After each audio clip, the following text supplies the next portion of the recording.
auntie's house where I stayed while I'm studying in town. We would have thought, who would have thought, that those two young students would one day build a life and a family together. Many of you have met met my little boy, our little boy, you, Gabriel. He's been running around everywhere there and here. We are also blessed by two wonderful grown-up children. Our daughter Heids Margaret and son Hans Michael. They are busy working. They are not with us today. The two eldest were born in the Philippines, while my youngest was born here in Australia. You know, this little boy wasn't actually our plan. Our plan at all. After 15 years gap with our second son, we thought our family chapter was already written.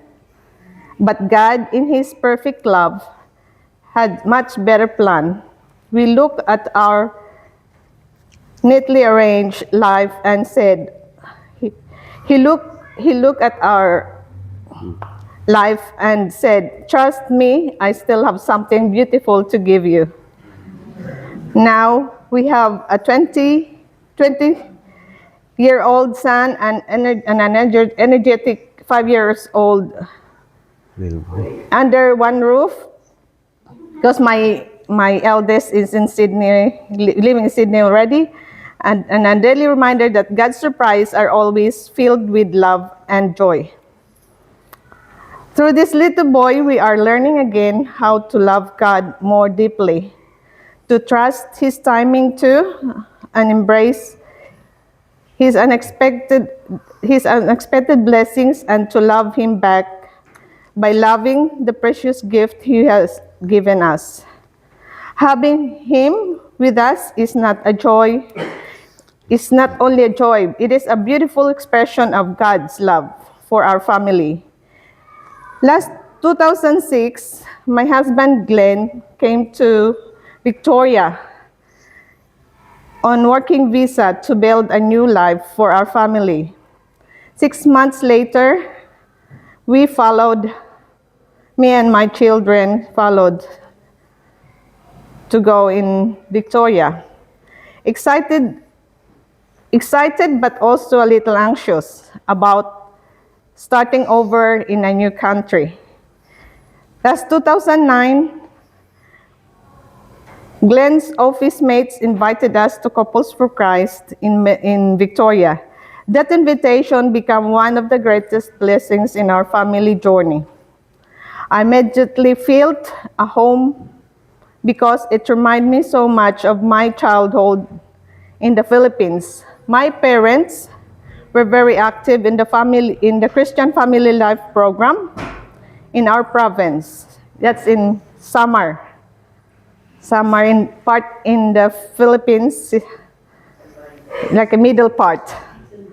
Yeah. My parents were very active in the Christian Life Family program. Our house was always full of people laughing, singing, and sharing meals and praying together. It felt like there was always a party, always joy, and strong sense of community and faith. Being part of CFC in Victoria brought back the same warm, welcoming feeling.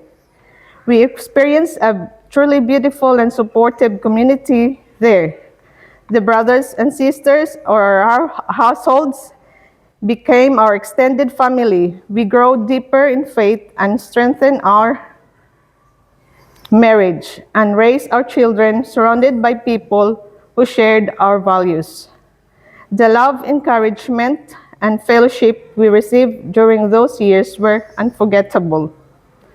When we moved to Cairns, Queensland, and eventually settled now here in Newcastle, we carried the CFC spirit with us. We first joined CFC here with Sister Corey, Sister Cora. But I was given an opportunity to work that required weekend shift. This made it hard for me to attend regularly, so we had to step back for a while. Then last year, Atelina, where's Atelina? Atelina invited us again. This time, I decided to give up my Sunday work so we could fully thank you. So we could fully attend and participate CFC.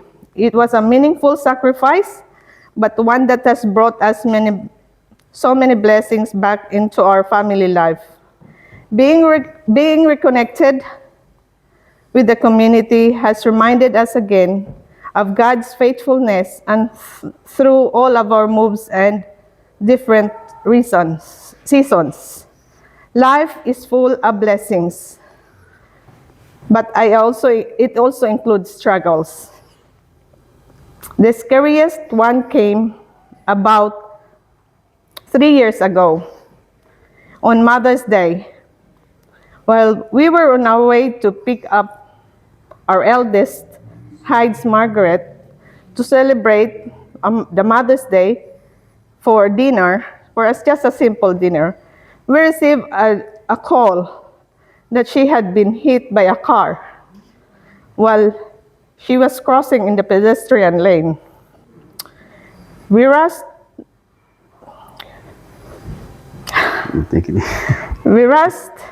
here to the hospital. And at the scene we arrived, we find the police cars, ambulance, and paramedics surrounding her. In that moment of panic, a stranger from a crowd stepped forward and offered a pray over for my daughter. Sorry.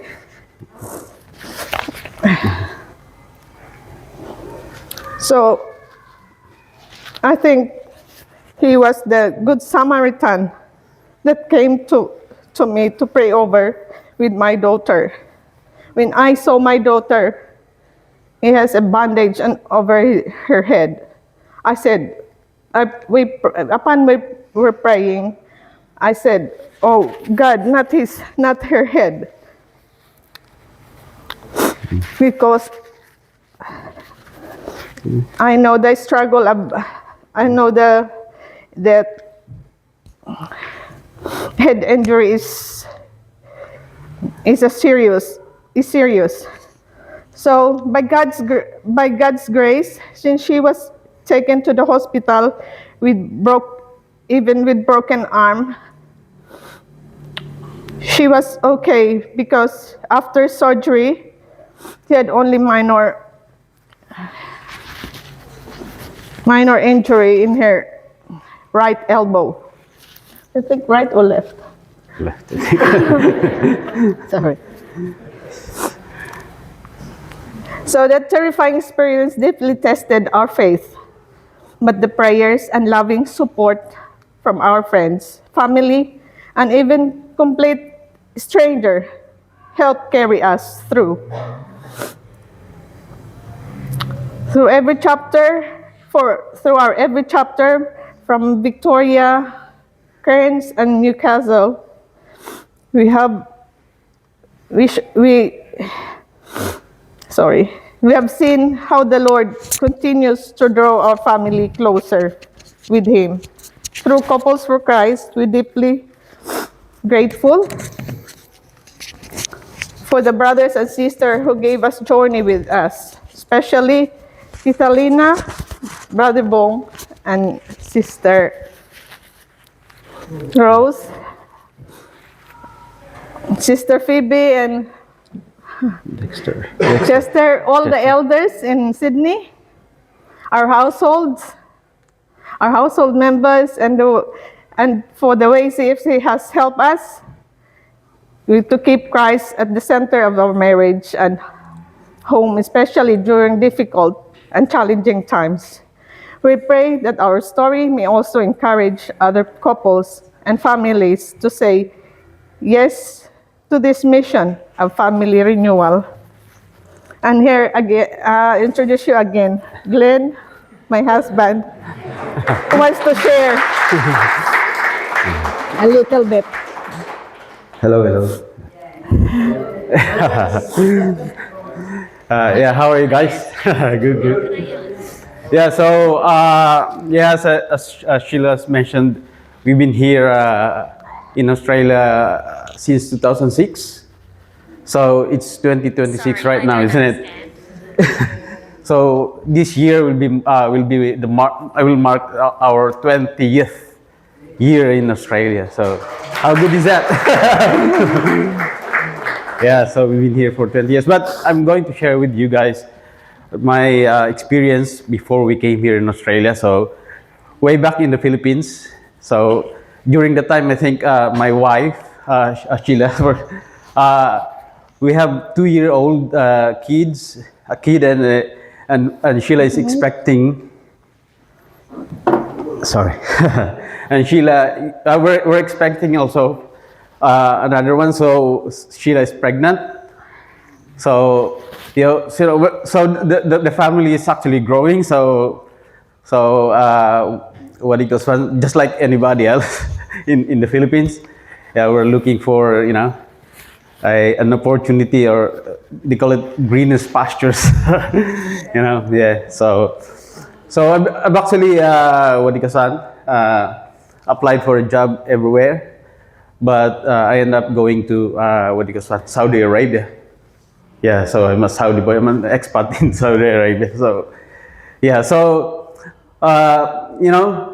during that time, I remember actually when I'm about to leave the Philippines. So we're actually happy. We're just sitting there in the airport with my kids and with my family. I think I remember my neighbor actually went there actually, so they're very excited for us to, it's a big opportunity for because when in the Philippines, if those people who came from abroad, yeah, it's like they have a good life and things like that. So yeah, that's what we're actually aiming to achieve going abroad. So just during the time that somebody they were gonna call you now to go inside the airport. I think that's really the difficult moment, that because it's my first time to go abroad, so I didn't actually realize. We're just very happy about what's going on. There's an opportunity, but during the time when I left the airport, that particular moment, that when you say goodbye to your kids and to your family, that's really yeah, it's very very hard. Yeah, so yeah, no one should be going through that kind of situation. But anyway, I'm already there in the airport. I cannot go back anymore. so yeah, so I arrived there in Jeddah. It's Jeddah in Saudi Arabia. So when I arrived there, so I think it gives me a little bit more. The situation there is, it's very very hot there in Jeddah. So when you here in Australia, we're just complaining about 3 or 4 days, sweltering heat or something like that. There, it's like the whole year. It's very very hot. Yeah, and Jeddah, I think, is very close to the to the ocean as well, to the sea. So it's very humid. So yeah, it's really, you're really sweating there, and it's very low. So I've actually joked myself there that I thought I'm actually looking for a greenest pastures, but there it's opposite. It's everywhere is sand. There's no yeah. Yeah, but yeah, it's not literally really greenest pasture. Saudi Arabia is one of the most richest country in the world because of the oil. So yeah, so the only problem actually there in Saudi Arabia is they have really a very strict what do you call it? They're a very strict country, you know, in terms of religion. Yeah, so you cannot really what do you call it?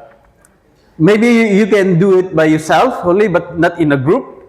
So you can really practice your religion there. And then when you go to the streets, it's very it's like empty because it's very hot during daytime, and then you know in the afternoon they go out, but they have this what they call one the burqa, so you cannot really see anything or something.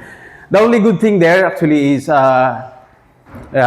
just for work because you know the government doesn't impose taxes, so all of your hard work and everything you got yeah, it's really like a full salary or something like that. So and then we have also free accommodation, free food allowance, so everything is free. Yeah, yeah, but you know, in Saudi Arabia, so they are very strict on that one. And I think the most scary part there is they have this death penalty, and then they have this execution plaza there.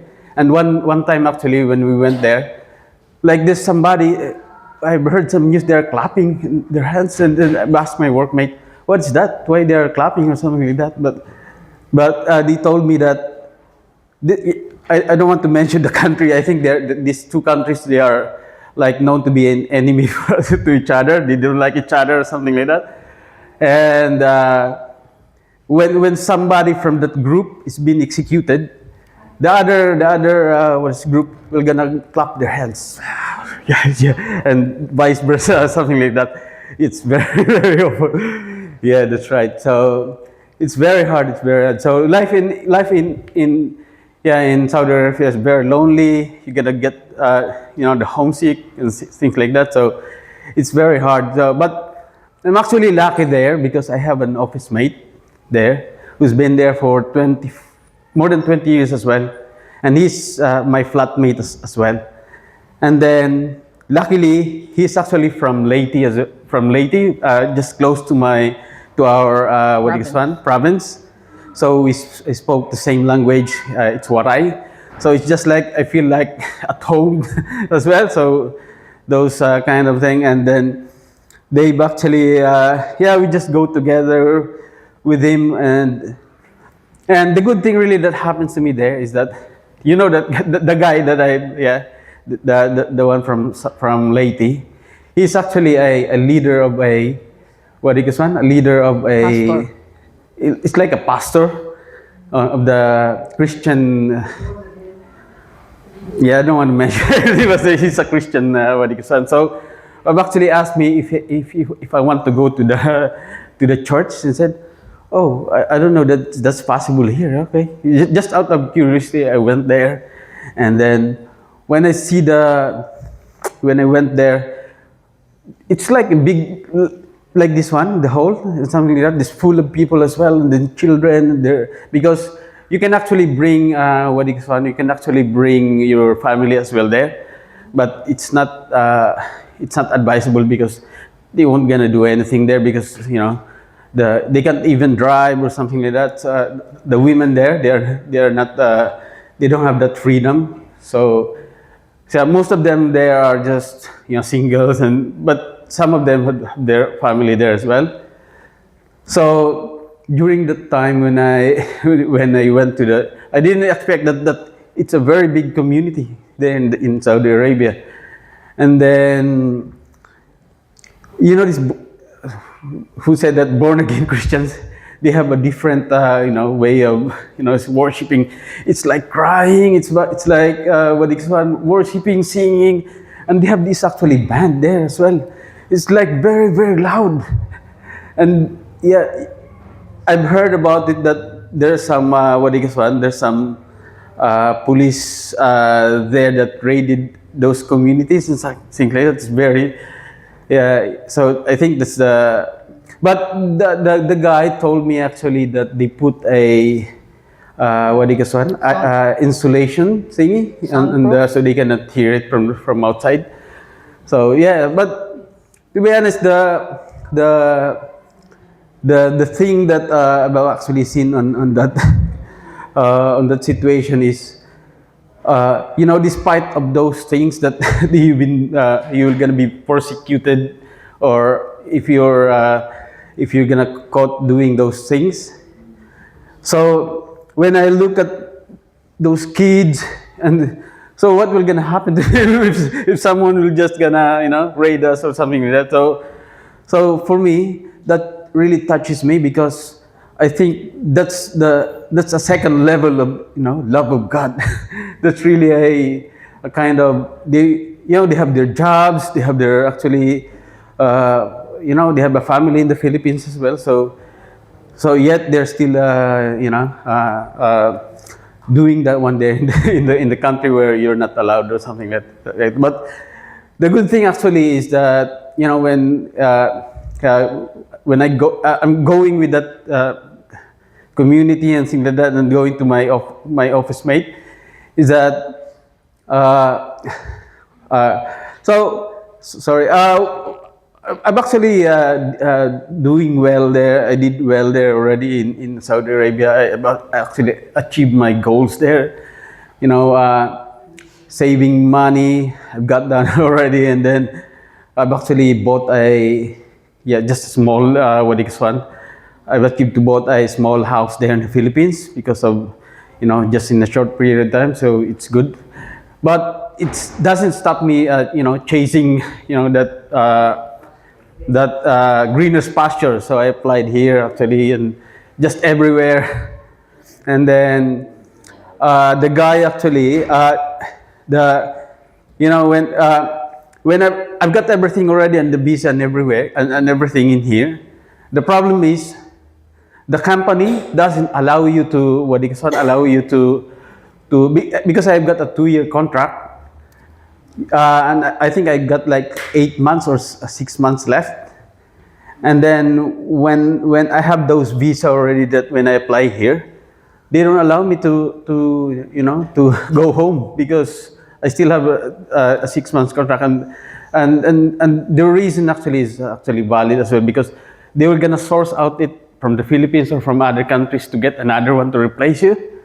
So it's not really, so that's why they don't like it. But luckily, that guy, the pastor guy, because he's been there for how many years already in the company, we've actually end up going to the owner of the Saudi, the Saudi guy.